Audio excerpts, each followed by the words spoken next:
Thank you, Presiding Officer, and Happy New Year to you and colleagues in the Chamber, and like others, grateful to Colette Stevenson for securing this debate. And it does feel like a debate, so I'm grateful to Graham Simpson for taking some interventions. I won't repeat some of the things that have been said, because I think Ben McPherson, his thoughtful remarks, has paid tribute to the workforce, over many decades, and made us realise that, yes, there are local impacts and local factors, but also there's a big global dimension to this, and we should remember the important internationalist values in work. And I will remind colleagues that I am a member of the PCS Scottish Parliament group, so that's on my voluntary register of interests. I think many of us recognise that there are important stakeholders, including the trade unions, but don't wait to be approached, Mr Simpson. You can pick up the phone to workers as well.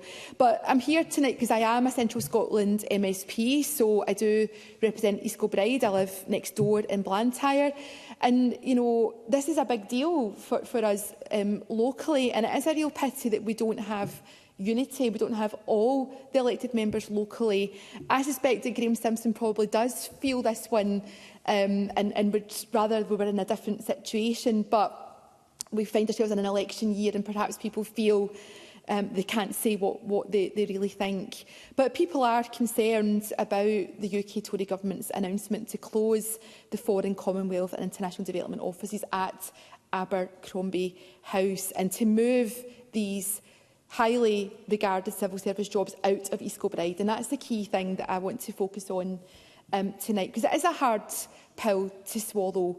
The UK Tory government did promise more FCDO jobs in East Kilbride, but instead they're moving them out of the town at a time when the council and others are working really hard to think about the future of East Kilbride, its regeneration, and to give people hope and confidence. As we've heard, Abercrombie House was first established in 1981, which happens to be the year that I was born. And at that time, the expansion of the Overseas Development Administration, it did provide a massive boost to the area, giving East Kilbride residents access to stable and secure employment at a time when communities across the Central Belt were suffering due to deindustrialisation and Thatcherism. Before his days playing for the Scotland football team, Alan McCoist worked at Abercrombie House part-time while playing for St Johnstone FC as one of the first 350 employees back then at the start of the 80s. And in his words, he said it was a massive boost for East Kilbride when that building opened. Abercrombie House is a central feature of EK's economic and social life. Since he has been mentioned, I'll mention him again. Councillor Joe Fagan, who is the leader of South Lanarkshire Council, has said, quote, "I am frankly astounded by the announcement on the FCDO, both the decision itself and the way it has been made. These staff have been working and in many cases living in East Kilbride for decades and are important contributors to our local community and economy.